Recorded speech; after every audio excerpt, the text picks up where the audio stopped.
Bien, señores, continuamos con el programa y vamos a conversar con el doctor Salvador Ramos.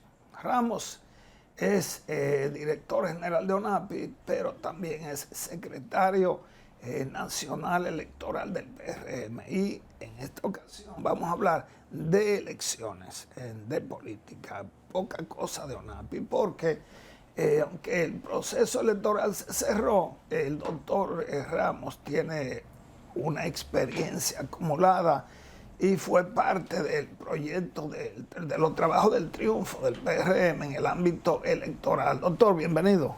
Bienvenido, ¿cómo está, Marino? Muy bien, ¿y usted? Estamos todavía viviendo con mucha lluvia. En medio de lluvia. Lluvia, sí, y refrescando los días. Así es. Doctor, para que la gente tenga una idea general, ¿qué es el Departamento Nacional Electoral del PRM y qué hizo para que el PRM ganara las elecciones? Mira, Marino, el Departamento Electoral o la Secretaría Electoral, como realmente establecen los estatutos del partido, tiene el manejo y la conducción de todo lo que tiene que ver con el tema electoral. Los temas electorales son planificados, organizados y dirigidos desde esta Secretaría.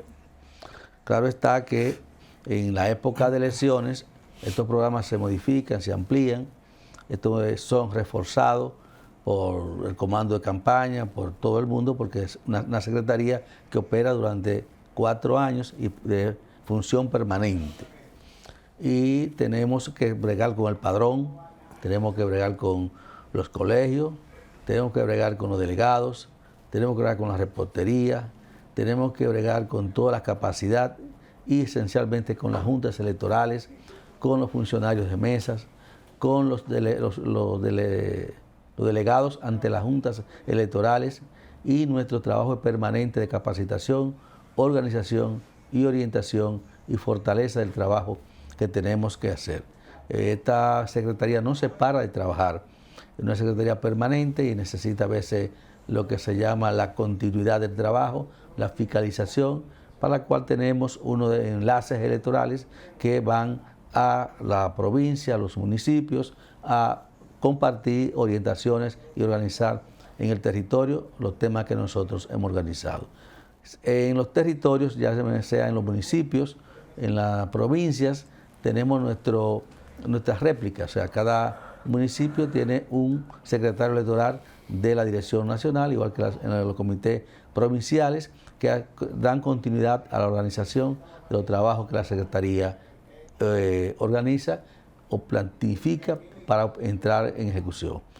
Eso es lo que nosotros llamamos la maquinaria electoral, el conjunto de hombres y mujeres que comienzan a trabajar desde el colegio, desde el recinto, desde la Junta, desde el municipio total completo, desde la provincia, hasta llegar a la Dirección Nacional, que es donde ya se trazan la grande línea del trabajo electoral, que normalmente nosotros lo llevamos en coordinación con la Junta Central Electoral. La Junta Central Electoral tiene un cronogramas de actividades que la va desarrollando, planificando, y nosotros como partido, como secretaría, llevamos los tiempos de programación de esas actividades y le damos seguimiento, y también lo incorporamos al trabajo de esas programación que tiene la Junta Central Electoral, tanto en los tiempos electorales como en los tiempos no electorales, porque a veces en los tiempos no electorales seguimos trabajando con el tema de cédula, el tema de oficialidad de Estado Civil, el tema de capacitación, el tema de crecimiento del padrón, o sea, todo lo que tiene que ver con las transhumancias y demás cosas que se están produciendo, tanto en el voto dominicano como en el voto que se produce en el exterior. Bueno, la gente no lo sabe muchas veces, pero usted escribió un libro sobre el voto del dominicano en el exterior cuando se habló del tema. Y ahora yo creo que eso hay que hablarlo, porque se vincula dentro del padrón todos los votantes, incluyendo los que viven fuera.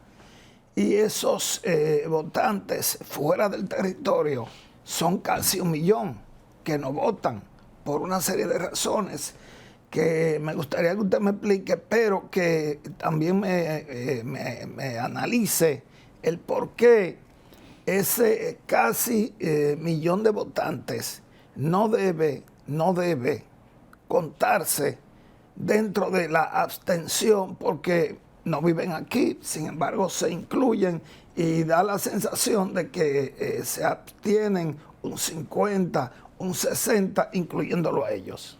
Mira, durante la década del 90 y la década del 80, yo participé activamente en diferentes comisiones relacionadas con lo que es la doble nacionalidad y lo que es el voto del dominicano en el exterior.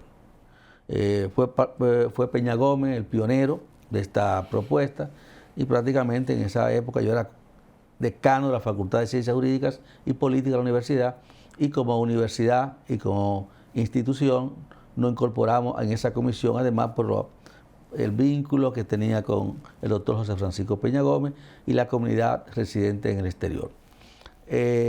Ya para la reforma constitucional del 94 se aprobó la doble nacionalidad. Fue una conquista especialmente de los dominicanos residentes en el exterior. Pero para la ley 275 del año 1998 aprobó realmente el voto de dominicanos en el exterior. Ese voto realmente empezó a operar en el año 2004, porque en el año 2000 la Junta Central Electoral, en la cual yo formaba parte de eso, empezamos los trabajos de empadronamiento y de organización del voto dominicano en el exterior. Los locales que tenían que, sabe que los países no permiten que se ejerza actividades políticas en su territorio, y prácticamente entonces usábamos las embajadas, el cuerpo consular, en los lugares de cual nosotros teníamos un espacio reservado para trabajar política, y organizamos el voto. En aquella ocasión, Marino, recuerdo que pues, se registraron unos 54,000 dominicanos para votar principalmente en las 3 circunscripciones. Bueno, de esos 54,000 dominicanos no llegaron a votar, creo que votaron 10 o 12,000 dominicanos votaron en esa época. Una suma residua muy pequeña para la cantidad de votos que se daba en esa época. Del año 2004 hacia acá han crecido el padrón y ya hoy tenemos 800,000 y tantos electores, porque ya van como 4 o 5 elecciones que se celebran a partir de su aprobación. Mira, siempre la votación ha sido baja, porque el dominicano en el exterior, las condiciones del voto son diferentes. El voto nacional, el voto que se da en un país, se da por condiciones coyunturales políticas que tienen que ver con la economía, con la seguridad pública, con la salud, con la educación y con los medios, la forma de vida y desarrollo que tenga esa comunidad, así vota. Un voto se da en su gran mayoría por una conquista que un sector social adquiera, por ejemplo, el sector magisterial, el sector médico, el sector de los abogados, o una comunidad cualquiera que le haga una calle, que le lleve un acueducto, expresan su voluntad de voto. Normalmente el que reside en el extranjero no tiene esa conexión directamente con las comunidades territoriales y con la problemática que se dan en el país. Por tanto, el voto no está motivado por coyunturas políticas determinadas, sino por un voto de sentimiento nacional o por un vínculo político que tiene con un partido determinado.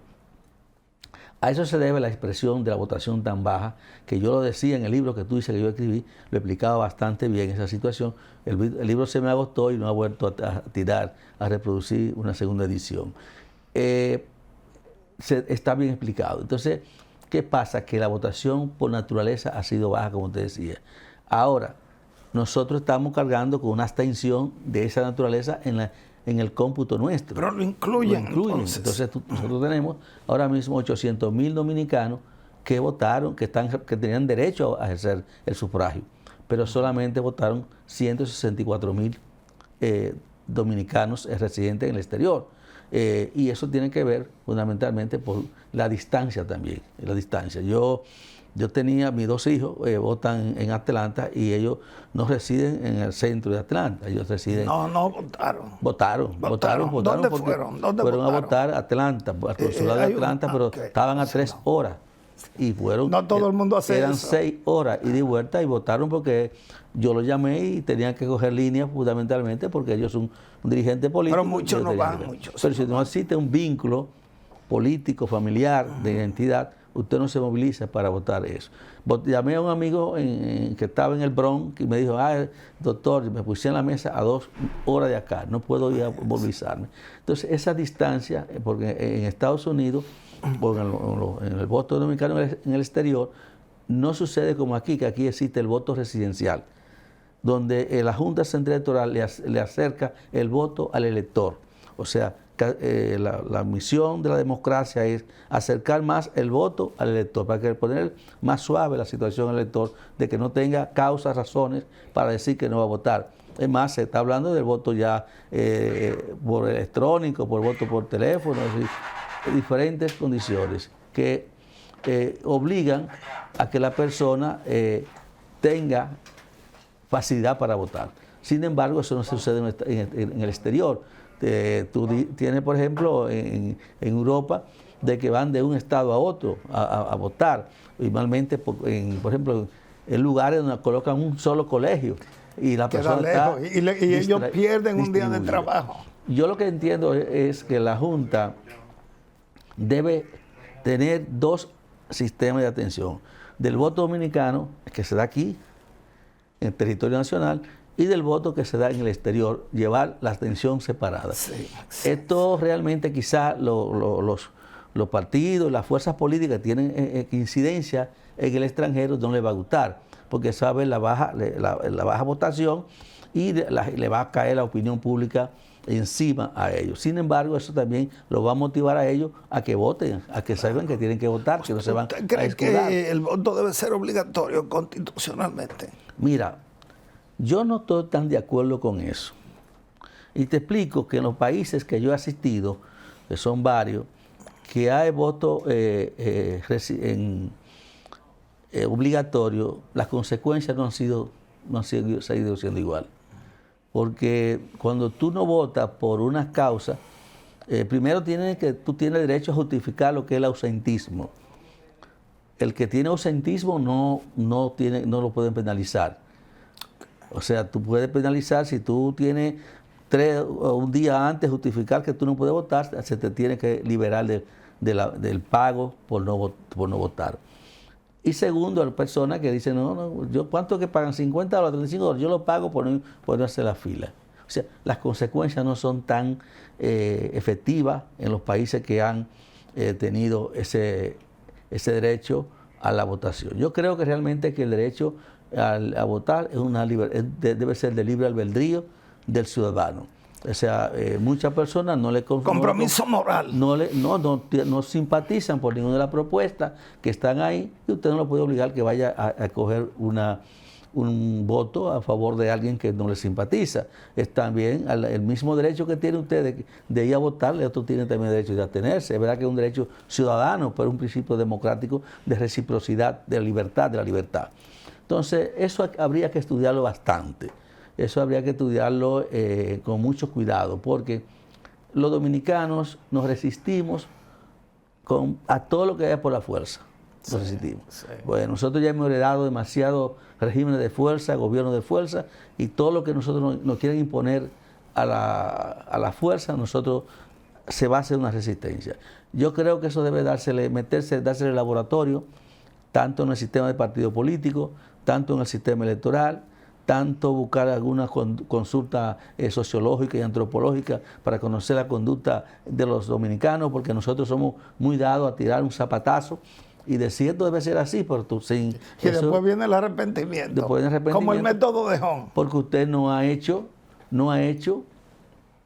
una investigación, no ha hecho un estudio dentro de las variables o los componentes que van a producir los efectos de ese hecho. Muy bien, vamos a la pausa y continuamos con el doctor Salvador Ramos.